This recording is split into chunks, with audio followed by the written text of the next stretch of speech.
Good morning, Dog Nation. I am Brandon Adams, and this is DawgNation Daily, the daily podcast for Georgia Bulldogs fans, presented by Breda Pest Management. As many of you are aware, we've had some issues lately, and yesterday was probably worse than it's ever been before. So we are taking drastic measures today. This show is not live. We are pre-recording it, and we're bringing in, people who are way smarter than me to sort of figure out what needs to happen in order for us to have a nice, dependable stream to do this show live every day like we're accustomed to. So I am coming in early this morning. We have Kaylee Manziel here today helping us out there too, which I am so appreciative of. And we're going to put the show out. Pre-recording it just makes it easier to make sure it's delivered on time. Yesterday we're not able to do that. So during our normal broadcast time today, we're going to be working back here. A lot of folks are going to be, under the hood trying to figure out what's going on. And hopefully we'll have some answers about what has been a pretty significant issue with the stream as of late. If you're a podcast listener, you don't even really probably impacted by this, but the video folks have obviously dealt with this in a pretty big way. So apologies for not being live, which means no chance for us to comment back and forth, and obviously no First and 15 today because of that. But nonetheless, we do think we have a really fun show for you. Really good stuff with Jake Fromm. And I recorded this with Jake, so this is a Wednesday. I recorded this with Jake on Tuesday afternoon. But in terms of a quarterback like Carson Beck making his first start, how does a quarterback watch a quarterback? Jake gives you that. Also, pretty funny from Jake on the idea of Stetson Bennett sitting in the stands on Saturday. Jake had some good stuff on that too. So we're going to cover all of that ground. Wish we were live, but I'm glad to be able to deliver the show to you. And so thankful for a great staff of people who help us make sure this show is going to run smoothly, especially into the future. So let's go ahead and get it started. It is DawgNation Daily, the daily podcast for Georgia Bulldogs fans, presented by Breda Pest Management, and it begins right now. Today's episode of DawgNation Daily is brought to you by Breda Pest Management, the official pest control of UGA Athletics. Presented by DawgNation.com, this is DawgNation Daily, the daily podcast for Georgia Bulldogs fans. Here's your host, Brandon Adams. So I did an interesting thing this morning. I wanted to look and see what some of the major national outlets had been saying about UGA, and perhaps you're not surprised by this. I guess I wasn't too surprised by it. Right now, they're really not saying much of anything, and I think that's probably kind of a good thing. In other words, the last couple of days, there's been a lot of chatter about Georgia from Georgia fans, kind of inside the bubble of DawgNation, about what didn't happen for Georgia in the win against UT Martin on Saturday, evaluating Mike Bobo a little bit. We've talked about that. Evaluating Carson Beck a little bit. We've talked about that. Evaluating the overall performance, a little bit of a slow start there. It has been a very hot topic among UGA fans, but sometimes when you're too zoomed in, that zoomed-in perspective is not the best vantage point from which to view something. When you kind of pull back out, sometimes you get a clearer picture. And I was looking, I'll give you, for instance, Dennis Dodd, CBS Sports, in his recent power rankings. He had Georgia number one, didn't really say anything about them. ESPN has kind of a playoff predictor panel thing they do with a lot of their writers. Georgia was the only team to be picked by every single ESPN writer to make the upcoming college football playoff. Once again, very little chatter about, are we worried about Georgia after the game against UT Martin? There just wasn't very much of that. That for Georgia fans, everything that Georgia does for the good and for the bad is heavily magnified because of how much we care about this, product. But for the national folks who are kind of looking at a survey of all the stuff going on, Georgia's game against UT Martin just didn't really register at all. Now, last year when you're beating Oregon 49-3, you better believe that Georgia was kind of the talk of college football there for a little while with that performance. But it's going to be a few weeks this year before Georgia's really even a part of the larger conversation around the sport because of, as been well documented, the very strange schedule that Georgia's playing here this year. So within the bubble of DawgNation, which is where I live, it's where you live, let's see if we can kind of clear up the perspective a little bit here today. We have certainly talked about what the Carson Beck first to start was. The chatter around Mike Bobo has been. In other words, we have had our take and our response to some of the more negative stuff that's been out there. Not that it's been some of it may have been insane. I don't know how negative the worst of it's been, but however it has been, whatever the level of negativity has been, what do you say we kind of balance that out a little bit right now with some positivity? And I'll be honest with you. I'm going to give you 5 things here. Some of these things I have been considering and have been waiting to talk about.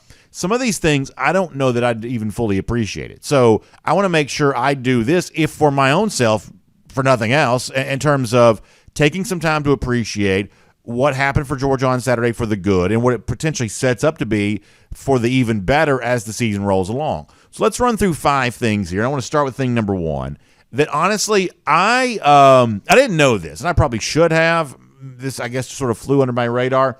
But did you know that Saturday was Georgia's 18th consecutive win? You probably did. Maybe you're smarter than I am. And did you know that's the most consecutive wins in the history of Georgia football? I thought that was kind of cool.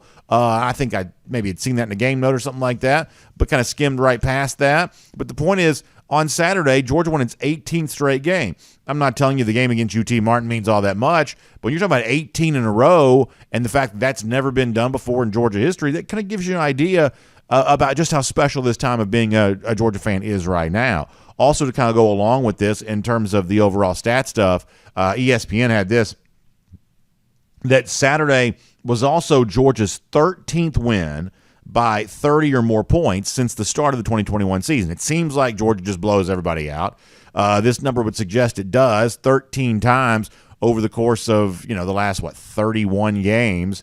Georgia's won by at least 30 points. There's no FBS team that's won that many games by 30 or more over that same slightly more than 2-year span than what Georgia has. So once again, a level of appreciation for just how cool this era of Georgia football is. They're winning games every single week. They're winning games by wide margins every single week. You are watching Georgia just lay waste to college football, and a lot of those are opponents far more significant than the UT Martin team that Georgia played there on Saturday. So a couple of cool statistical notes to kind of give you a sense of appreciation for just the role that Georgia has been on. But how about some of the other stories involving players? Let me give you thing number 3 that I think that you ought to view as an overwhelming positive in a game like this on Saturday, and a cool thing that I want to make sure you take some time to properly appreciate and take some time to just notice. And that's a performance of a guy like, say, Mekhi Muse. Now, I think this is noticeable for a couple of reasons. Thing number 1 is, when you have a walk-on guy like this who, was not well known to many of us a year or so ago, however long ago, and all of a sudden now he's getting the first target of the game from Carson Beck. He has the game's most explosive play overall, the 54-yard catch.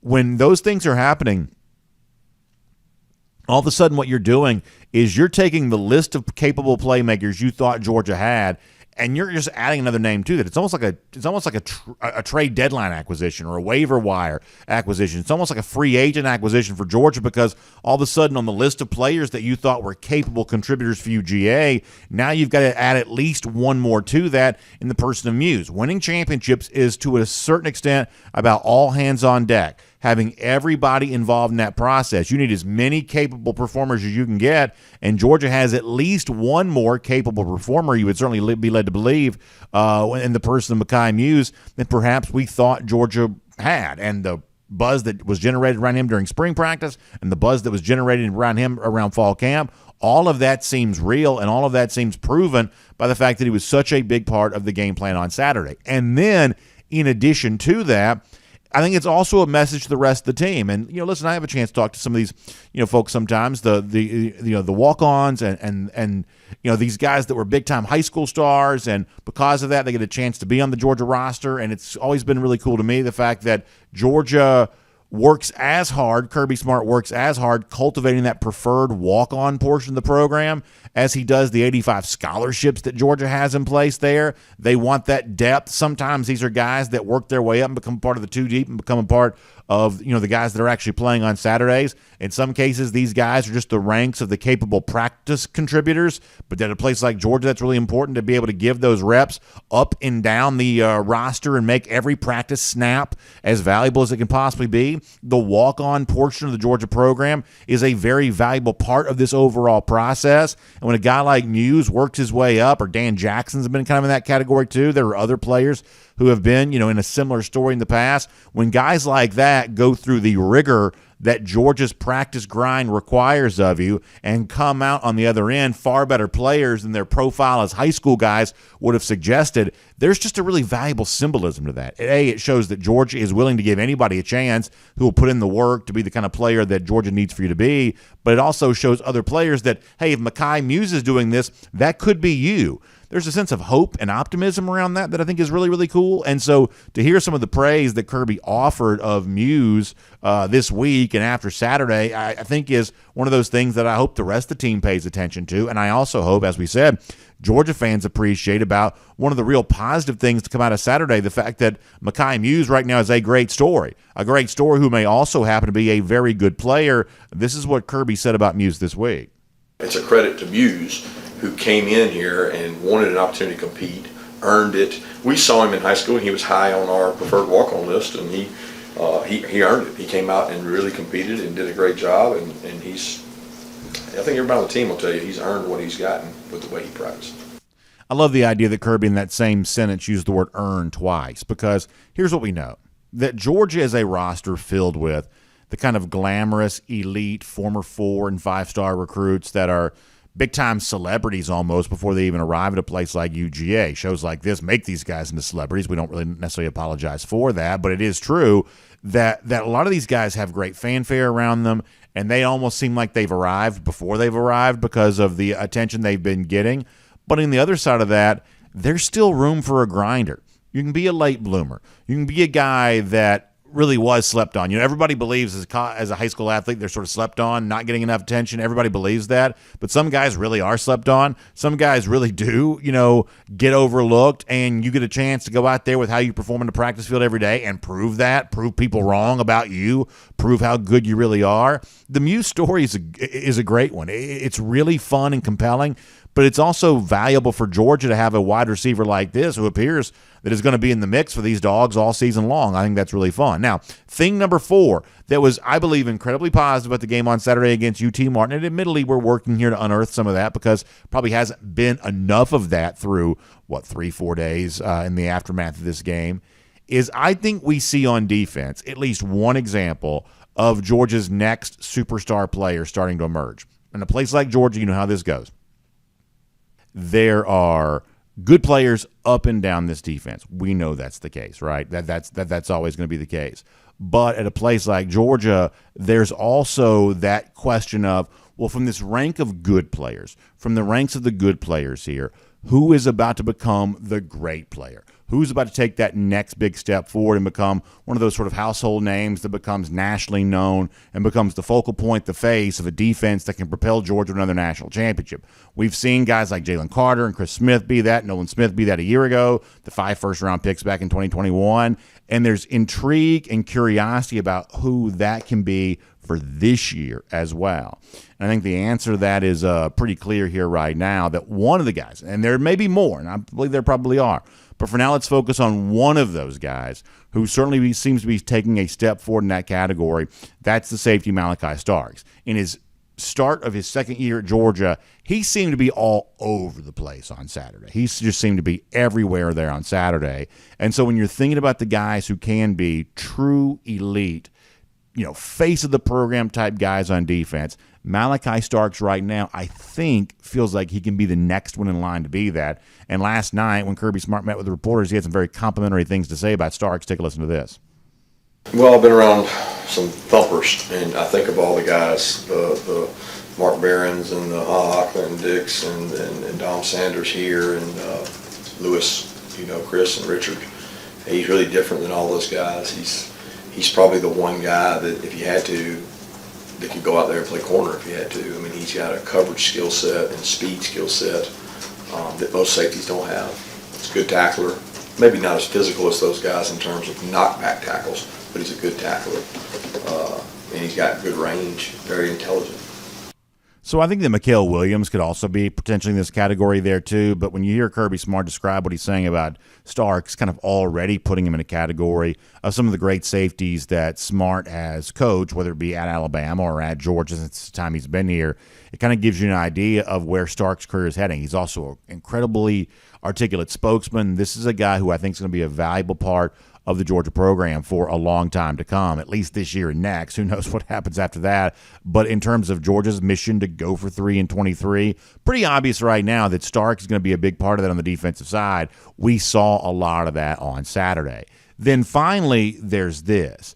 The other, I think, very important thing to take from Saturday's game from Georgia is is that there is a lot that Georgia still has to show, has the opportunity, the potential to show, that it either didn't quite have to show on Saturday, maybe perhaps didn't want to show, but there's growing optimism. Eventually, we'll all get a chance to see this. And for me, some of this centers around the Georgia running game, where a guy like Kendall Milton, for instance, probably played Saturday a little bit more than I expected him to. But ultimately, I think there's more and more optimism seeming to grow. At least that's the sense that I get. Perhaps you agree with that. Maybe you do. A little bit more optimism growing around Kendall Milton, that eventually he can be still the guy that we all thought he could be in what's supposed to be his big showcase season as kind of perhaps the focal point of this Georgia rushing attack, along with the Deion Edwards. Obviously, Milton has battled injuries. It's been tough for him. Kind of took him away from the spring, kind of took him away from fall camp.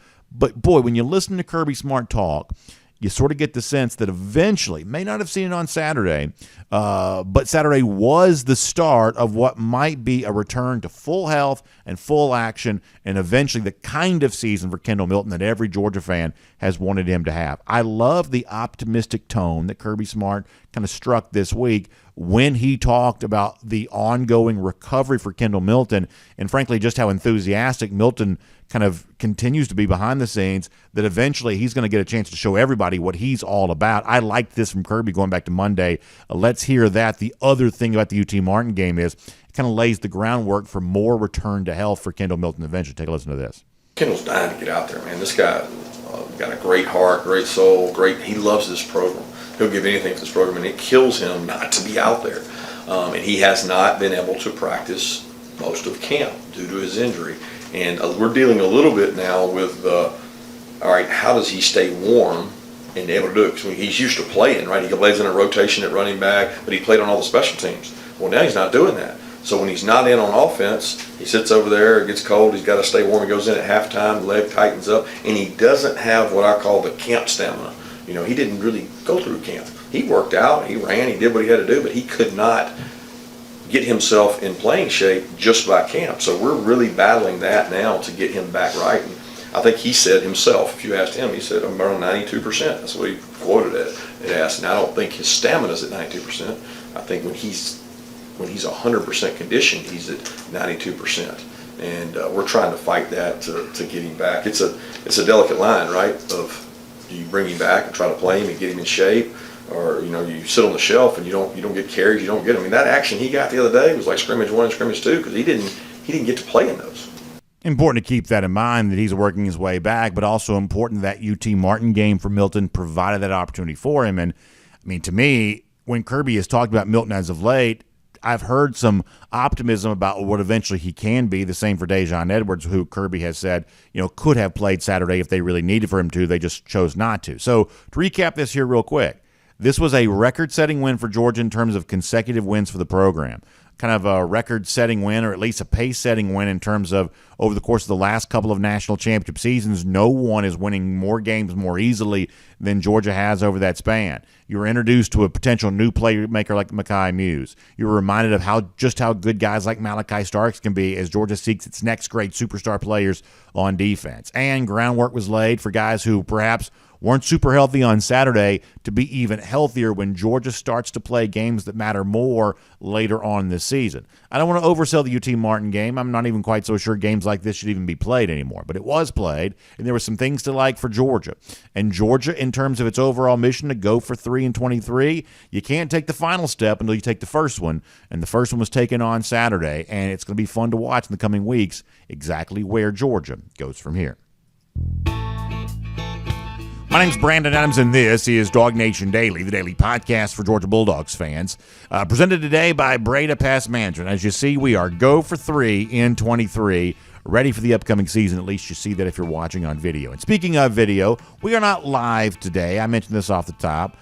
We are obviously, and you've kind of heard us talk about this, we've had some streaming issues here in our building, and I'm really not smart enough to figure that out, but a lot of smart people who are more than capable than me are going to be in here today, and so we want to give them space to work. We also wanted to make sure, after a pretty bad hiccup yesterday, that we delivered the show seamlessly to you. So the best way for us to do that was to get in here, record it early, pop it out, because it's like early Wednesday morning as I'm doing this, and it's going to air for you in your normal time the way that it always does. But the point is, we just want to make sure we deliver today, and we'll figure out what's going on and hopefully have more information for you about that tomorrow. And really appreciate all the people behind the scenes who are working to make that happen. So today we are not live for that, but we're glad to have you across all of our video platforms, Facebook and all those others, YouTube and Twitter and everything else. Radio on 960 The Raft, podcast, everywhere else there as well. Just really thank you for being a part of our program. And a big thanks to our friends at Breda Pest Management who make today's show possible there as well. The official pest control provider of UGA Athletics. More than 93,000 of you were in Sanford Stadium on Saturday. I'm sure when you look around there, you're like, boy, this beautiful venue, improved venue, south side of the stadium, been renovated, all of this protected from bugs, critters, termites, things like that, from our friends at Breda Pest Management. And the cool thing is, the same company that Georgia trusts, you can trust there as well. And when you make that switch to Breda Pest Management, when you trust them for your termite protection, your pest control, you're going to put more money back in your pocket instantly just for making that choice. So I want you to find them online. It's BredaPest.com. BREDA, BredaPest.com. Find them online and make the decision to trust the company that's been in business since 1975, got 125 employees, the official pest control provider of UGA Athletics, and the company that's going to put more money back in your pocket just for making that switch here right now. So please find them online, BredaPest.com. Once again, BREDA, BredaPest.com. All right, so a little bit different kind of show for us. Today, coming up in a couple of minutes, we're going to have a great interview with the former Georgia quarterback, Jake Fromm. We're going to do a Kroger Fresh Take with Jake on the show here today. I think that Jake is going to give you some really good stuff. On what it feels like to make your first start. Carson Beck had talked about the idea of a little bit of nerves. Jake got very candid about the games in which he actually felt a little bit nervous, and you may be surprised about the game that Jake actually felt the most nervous about. This is very real and very authentic from Jake coming up here in a little bit. Also some funny stuff at the end of our conversation. We recorded this yesterday afternoon. At the end of our conversation about one of his, colleagues, contemporaries, Stetson Bennett, just sitting in the stands on Saturday. I asked Jake Fromm what he thought about Stetson kind of laying low, being in the building, but maybe not drawing a ton of attention to himself. It's really good coming up with Jake Fromm here in just a couple of minutes' time. That's going to be really enjoyable. Prior to that, though, I do want to go around the DawgHouse, and it's poured today by our friends at Dr. Pepper. And I gave you a lot of positive off the top of the show, and one of the top positives we gave you was, certainly seems like there's a little bit of a hopeful tone being struck about Kendall Milton, who's kind of going through kind of what Kirby Smart calls a version of fall camp right now after not getting a chance to do that. Got some carries on Saturday, perhaps in that kind of 90% range in terms of his overall health. It seems like the prognosis on Milton is perhaps getting a little more clear as he kind of moves through the early portion of the season. And that's good news. But if that's true for Milton, on the other side of that, there's at least another Georgia player who's perhaps not quite seeing his injury situation getting much clearer. It appears to still be a little bit murky when it comes to Ladd McConkey, who's been battling a little bit of a back injury.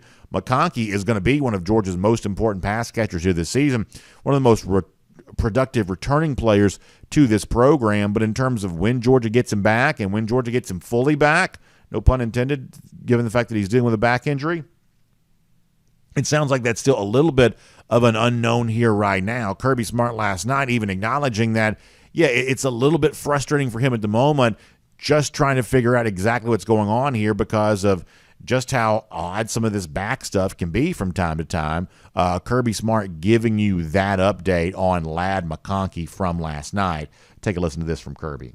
Yeah, it's tricky to me because I don't understand it. It's one of those that I listen to Ron each day talk about it, and I can't even explain to you exactly what it is. It's a really big word, but it's frustrating for him because he doesn't control. Like he runs and does great, everything's fine, and then one sudden movement can set him back, and he has pain, and then he's back down. So he's battling his tail off. He rehabs 3-4 times a day, and he's like, I can go, coach, I can go. Let me go out there and practice. And we're not going to do that until we're certain. So yeah, in some ways, it's probably more frustrating.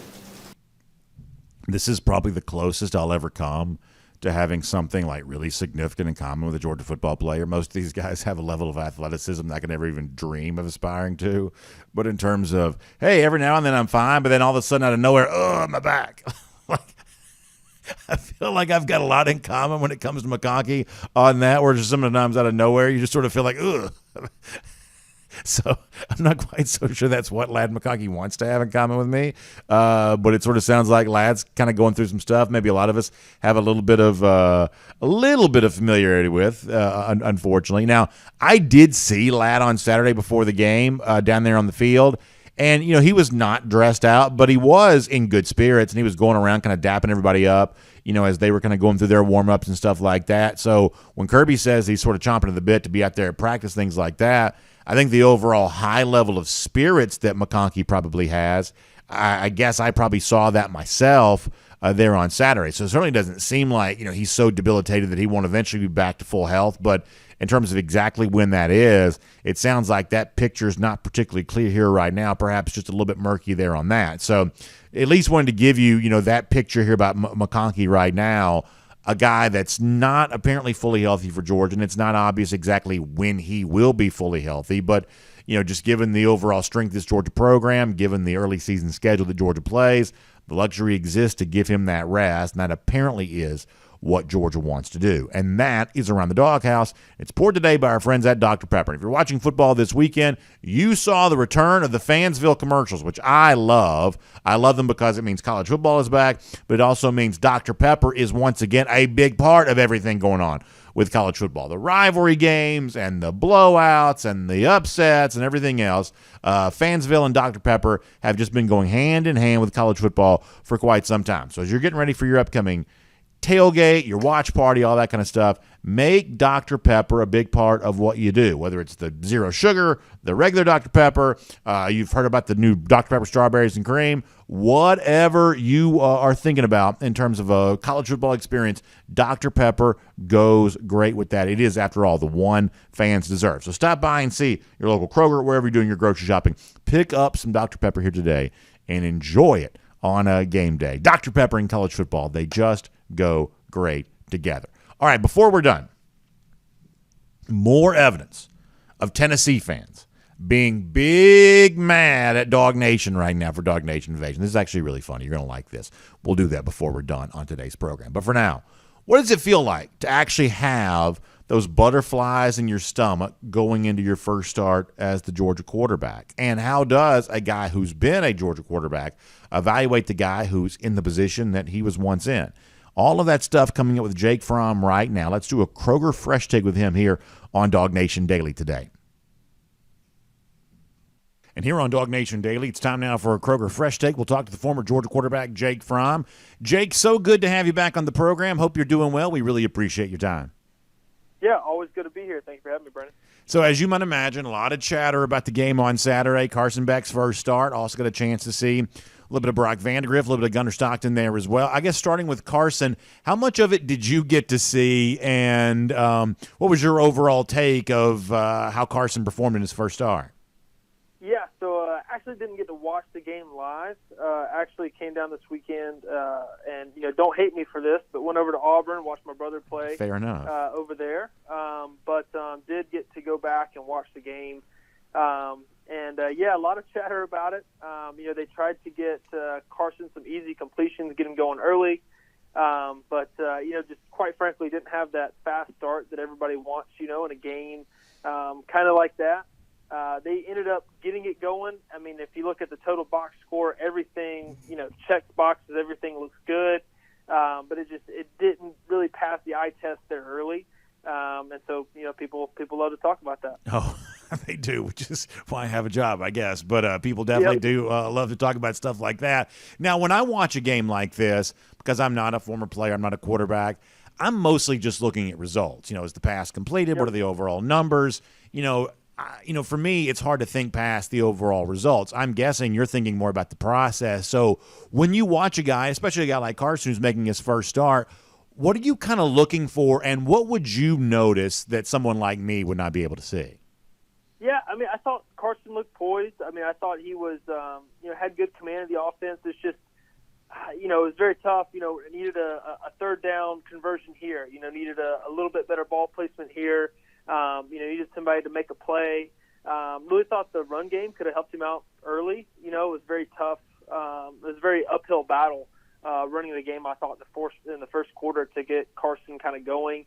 But they did some good things with Brock to get him the ball early on the perimeter. And you just throw it to Brock, too, and he's going to break 3 tackles, and have 15 yards after catch every time. So, yeah. They did some good things, but it was just one play away from keeping a drive going and then stopping them from getting 7 points, which is always the goal. One of the things that came up was, hey, first game jitters, a little bit of nervousness. Kirby Smart kind of pushed back against that a little bit, but I think Carson himself kind of brought that back up some. You know what that feels like. You came into a game and your very first, true freshman debut against Appalachian State. You had your first ever start at Notre Dame Stadium, which is about as big a venue as one can start a game in like that. For those of us who, once again, haven't been quite in that situation, what do first game jitters truly feel like, and how hard is it to push that down and be the confident athlete that you're capable of being? How much of an internal battle is there really when it comes to stuff like that? Yeah, I think if you, if you love it, I think it doesn't matter. You're always going to get a little bit of something in you. You're going to have that little bit of feeling because you want to play great because it means something to you. For me, I felt way more nervous going into my third game playing my second start at home at night game versus Stanford than I ever did playing Notre Dame. I don't know why, but I'm like, man, I got to go out. I got to play great. Got to start fast. That's interesting. Very similar type games because you're just expected to play great, basically play perfect. And, you should go 20 for 20 with 300 yards, 3 touchdowns, and you should – put your hat on and cheer the other guys on as they go in the game. So this is off the topic, and I won't spend long on this, but you mentioned being more nervous for that start against Mississippi State.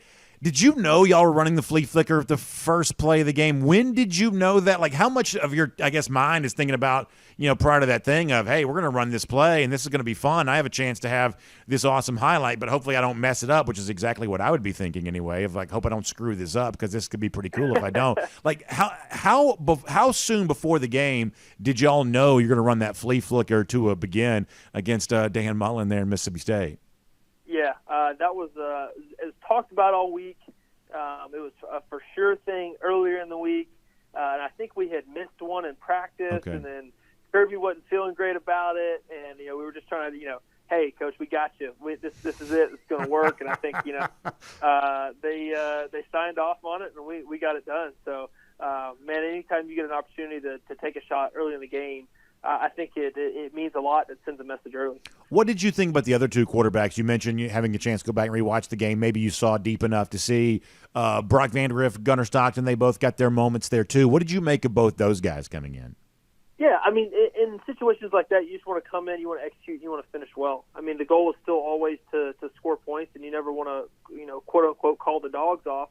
But they came in, they did well, they serviced the offense, and they executed, and they went down and scored points. So that's always a win. And to me, as a quarterback, you're always going to be judged by how does your drive end up, and did you get it done when it mattered? And it seems like to me, based on the fact that Carson was named the starting quarterback, based on the fact that he obviously got the lion's share of the snaps at the beginning of the game, and the other guys didn't come in until a little bit later, that it doesn't seem like there's any kind of question right now about who Georgia's starting quarterback is. And maybe, Carson would have had a couple of moments he'd like to have had back and done differently. But it seems like right now Kirby Smart is certainly speaking with a lot of outward confidence about back. I've said on the show a little bit this week, Jake, that you go back to Stetson Bennett against UAB in 2021. He has this huge day, throws for 5 touchdowns. Georgia completely demolishes the Dragons there that day, or Blazers, I should say, demolished the Blazers there that day. Maybe Carson having a day like that might be good for everybody else to kind of rally around him. But it certainly seems like right now this Georgia team, and certainly the Georgia coaches, they've got plenty of confidence in back. Is that kind of the sense that you get here right now? Yeah, I think so. I think you hit the nail on the head there. Everybody, I believe, in the building, believes in him, and they know he's the guy. But quite frankly, sometimes the outside noise is so loud because they didn't see what everybody else sees every single day. And sometimes the outside noise kind of creeps in a little bit, maybe a little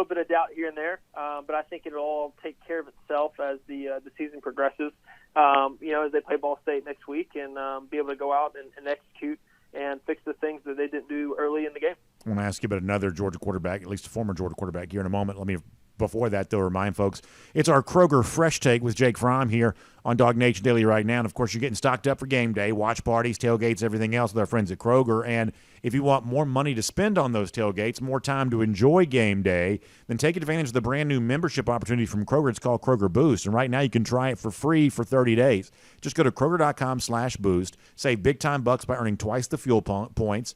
Get a free grocery delivery there as well, so more convenience, more time back, more money saved there as well.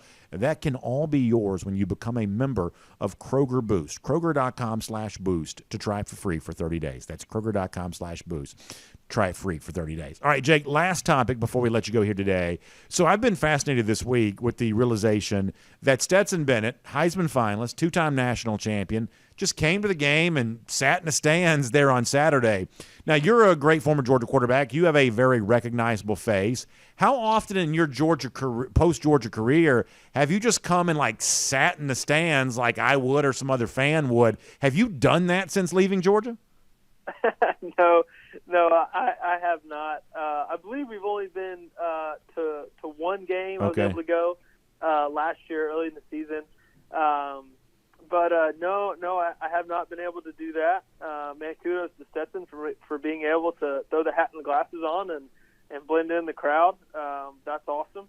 I hadn't done that. Somebody in my mentions said it was a little bit like Batman in Gotham City, like looking down on like the rest of the city or whatever else. And a lot of people have been sharing me these photos because, like, at first I thought they were kidding. I thought it was like just some guy's Uncle Jim that looked like Stetson Bennett, but come to find out, he really was there. And as the story's been relayed to me, Jake, the seats that he was sitting in, they weren't his. The people showed up in second quarter. They're their tickets. And, like, they basically make him move. They don't even know that it's Stetson Bennett. They don't even realize what they're doing here. Like, it's amazing. A guy that had that kind of career at Georgia is able to fly that under the radar in his first game back since he was a player. To me, this is a pretty, odd set of circumstances, I guess. Yeah, unbelievable. I mean, crazy that, I don't know. If you know Stetson, maybe that's not crazy that he wasn't sitting in the seats he was supposed to be sitting in. No, man, that's just that's hilarious. And, man, kudos to him, man, for having the humble spirit to just go out and just be one of the boys. I think that's well said, Jake. Good stuff. We appreciate you being here as a part of a Kroger Fresh Take. We love your breakdown and everything as it relates to Georgia football. We certainly appreciate your time. Enjoy the week, and we'll look forward to talking to you soon. Awesome, Brandon. Thank you. All right, good stuff there from Jake Fromm. Let's go ahead and hit our SEC through. Let's take a look around the rest of the league. This is SEC Through. Yeah, I love having Jake Fromm on the show. First of all, funny stuff evaluating the Stetson Bennett situation, but also great insight into what it actually feels like to be in the role that Carson Beck's in right now. You only get that from the former quarterback like Jake Fromm, and it's great to have him on DawgNation Daily for that very purpose. Now let's go cruise around the SEC courtesy of Royal Caribbean. And, boy, you got a great chance coming up here April of 2024 to be a part of the DawgNation Cruise. And one of the things I'm always a big believer in, I was really pushing that once again for our DawgNation Cruise. Now, it's bigger and better than it's ever been before because we're going to be on an Oasis-class ship called Allure of the Seas. But I said, hey, let's do it bigger. Let's do new things. Let's have new ideas. But let's make sure we do go back to Perfect Day Coco Cay. Because a lot of you know I'm a huge fan of Royal Caribbean. But the thing to me that sets Royal Caribbean apart from any other cruise vacation experience you get a chance to have is that stopover at Perfect Day Coco Cay. It's the private island in the Bahamas that is exclusive to those on a Royal Caribbean cruise vacation. You can't get that from anybody else but Royal Caribbean. And you got the thrill side where you got like the tallest water slide in North America. You get the chill side where you got, just beautiful beaches and the wonderful, Oasis Lagoon pool and just a wonderful, wonderful experience. And it's the kind of thing that I think makes our DawgNation cruise so fun, or any Royal Caribbean cruise you take incredibly fun there as well. So please reach out to Jessica Slater. She's a wonderful travel agent. She can help you with the DawgNation cruise. You can go to royaldogs.com to find out more about that. But you can also reach out to Jessica directly for any of your Royal Caribbean cruise vacation needs. She is a travel agent, after all, specially selected for us by Royal Caribbean. Call her 770-718-9147. That's 770-718-9147. Or email jslater@dreamvacations.com, and you can find out about every great thing that Royal Caribbean has going on as we head towards 2024. All right, now let's go cruise around the SEC here for a moment. Big game on tap for Saturday, Texas and Alabama. I think it's going to be a fun one. I've made it clear, and I think my job is to be clear about stuff like this. You'd like to be right, but at the very least, you need to be clear. And I want to be clear here for a moment. I believe Alabama as a team and as a program is a step down from what it's been. And I believe this game will be a game in which that's demonstrated. I don't know that Texas is a better team than Alabama for a full season, but I believe they're capable of winning this game on Saturday. I believe Texas will win this game, and I think some of the deficiencies that we think we see in Alabama are going to be one of the reasons why. But on the Texas side of this here for a moment, they are being heavily scrutinized going into a game like this, as you might expect here. I saw where Greg McElroy on his radio show was talking to Kirk Bowles, longtime sports writer in Texas. And the thing that McElroy brings up, and I'll read this quote to you, he says, the big thing for Texas, I continue to feel, is going to be creating big plays. He says the big play potential still remains, and I think when you look at the possibility of being able to break it open, it still exists. He says that could be the recipe for the potential upset, but he also goes on to talk about the fact that Texas, I guess, in its week 1 win against Rice, didn't quite have as many of those big plays. Longhorns probably have more quality wide receivers than perhaps any time, certainly in modern history, in terms of that Texas program. And, Ewers is, I believe, supposed to be and will be the best quarterback in this game. And demonstrating that by the big strike, proving capable of creating more of those than Alabama is, obviously that's just hugely important for Texas. Now, I also think any game like this that takes place in the SEC, and next year Texas is going to be in the SEC, so seeing how ready they are for stuff like this is going to matter. For all the attention we're going to give to Jalen Milroe in his first kind of big game in his first full season as the Alabama starting quarterback, and Quinn Ewers, who I think could win the Heisman Trophy, we're going to give a lot of attention to the quarterbacks, but this still comes down to lines of scrimmage. Alabama's offensive line, which apparently didn't have the world's greatest day, I don't guess, against Middle Tennessee State. There had been some chatter about that. I didn't see much of the Bama game against MTSU, admittedly. But, Alabama's offensive line, supposed to be one of that team's top strengths this year. Can they dominate a Texas front seven that actually played pretty well against Rice a week ago? Can the Texas offensive line against this very good Alabama defensive front, which includes guys like Dallas Turner and others, can they give Quinn Ewers time to throw so that he can make the big plays down the field? In the SEC, it always comes down to lines of scrimmage, but if Texas is going to pull the upset, Greg McElroy is at least correct to a certain extent that his ability to hit those big strikes down the field, make a name for himself by making big throws on the road at Bryant-Denny Stadium, that's a big step towards getting that done. I mentioned the Heisman a moment ago. Deion Sanders is out there touting Travis Hunter for that award. Did so at halftime the other night. Has done so in the intervening days since then. And look, I told y'all, I guess it was Monday's show, I push back against narratives all the time that I feel like are getting kind of out of control. But in the last couple of days, I don't think there's anything related to Colorado's performance against TCU that's out of control. It was a remarkable first game for Deion Sanders, his son Shedeur Sanders, a quarterback. Travis Hunter, kind of moving up to the Power 5 level, playing both sides of the ball, playing more than 100 snaps. And it's just fair to say that if Hunter does play that many snaps all season long, that successfully on both sides of the ball, then yeah, he should very much be in the Heisman conversation. He may very well win the award. I still don't think you can play quite that many snaps over the course of a season. I think that would be problematic if you did. I still sort of have my concerns, about Colorado, even this week against Nebraska, for instance. I think that's a game that is going to be an interesting second week test, probably a step down in competition by perception standpoint. But playing at that level 2 weeks in a row, not an easy thing necessarily to do. The emotion probably takes a little bit of a dip after such a highly anticipated debut. I think Colorado is certainly a fascinating team. The reports coming out of Vegas and other places is this may end up being the most bet college game of all time, to give you an idea of just how much hysteria exists around Deion Sanders and the Colorado program. Perhaps that tells you all you need to know. And then finally, I want to say this to you kind of quick here. But a very strange story coming out of Florida where Gervon Dexter, who was a Gators star player, now moved on to the NFL, has had an NIL deal get some attention and earning some, I think, justified scrutiny here because of the fact that it paid him a big sum of money up front. But in exchange for that, apparently he's supposed to now give 15% of his future earnings to the marketing company that gave him, I think it was like a $400,000 deal on the front end, and then paid back on the back end with a percentage of his future NFL earnings. And there's a Florida legislator that says that's against Florida state law. Perhaps it is. I don't know.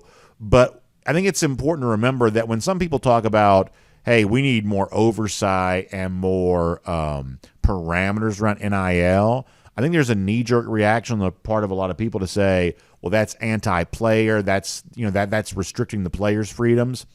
And in some cases, maybe it is. But in other cases like this, I do think very young guys signing these, legal documents, these contracts that are going to bind them in the future and perhaps take big portions of their future earnings away. And believe me, I believe there are a lot more deals kind of like this out there that haven't been publicized.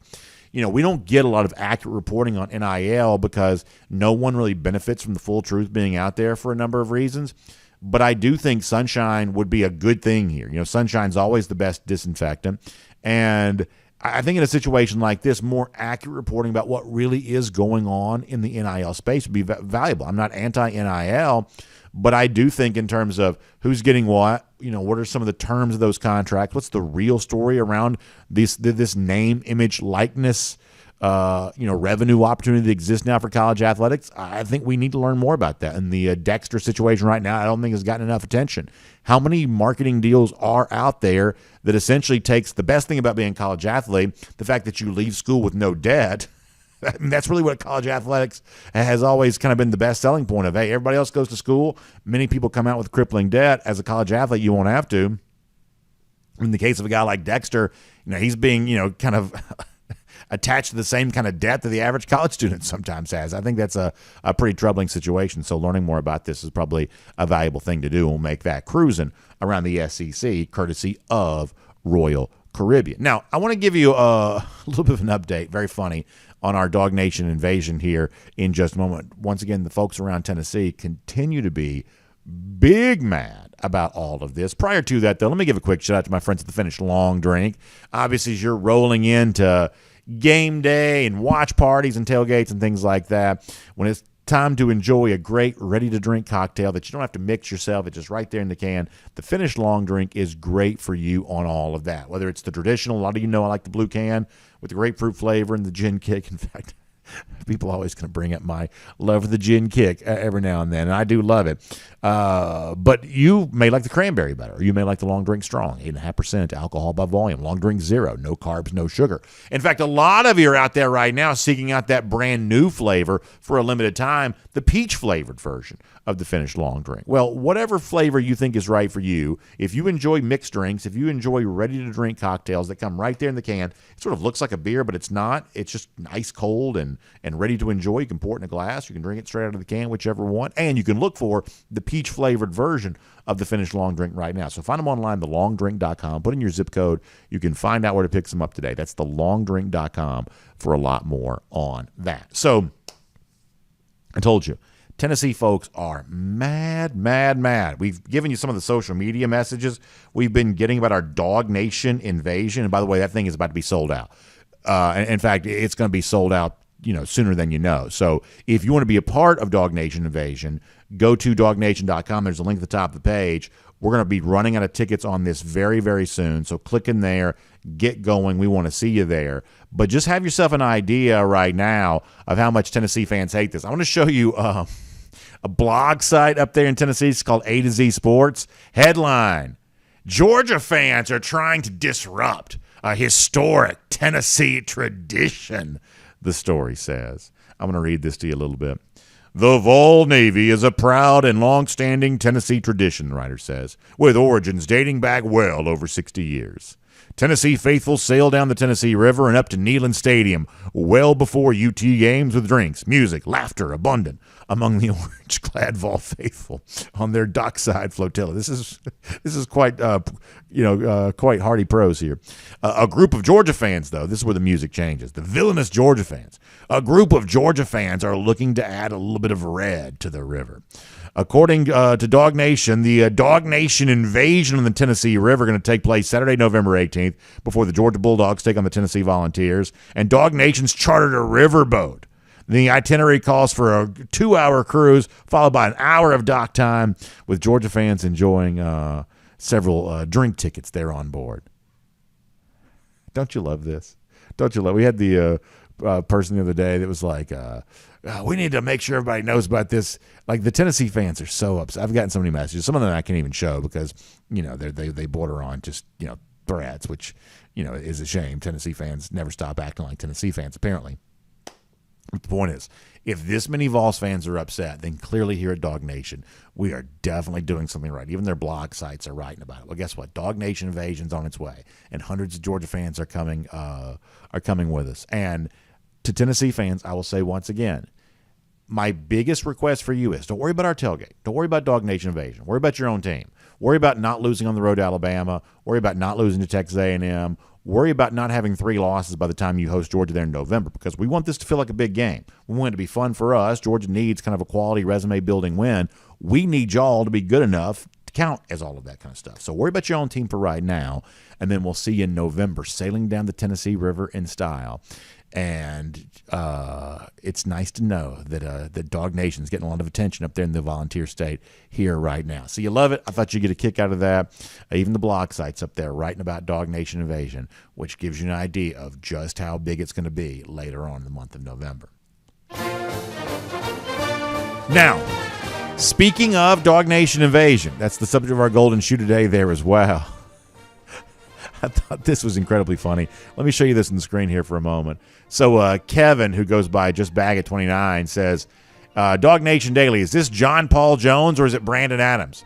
Gets a boat, sails a fleet to enemy shores, creates havoc much to the dismay of the residents along the coast.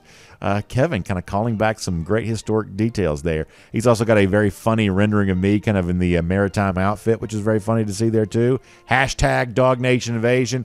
Kevin, that is incredible, very well done, and a very, very worthy golden shoe for you there today. You love to see that. Now, speaking of another hated rival for the Georgia Bulldogs, they don't like us either. That's the lousy, stinking Gators. 52 days from right now, Georgia beating up on Florida there. You love it. You can't wait for it. We'll see you tomorrow at DawgNation Daily, presented by Breda Pest Management.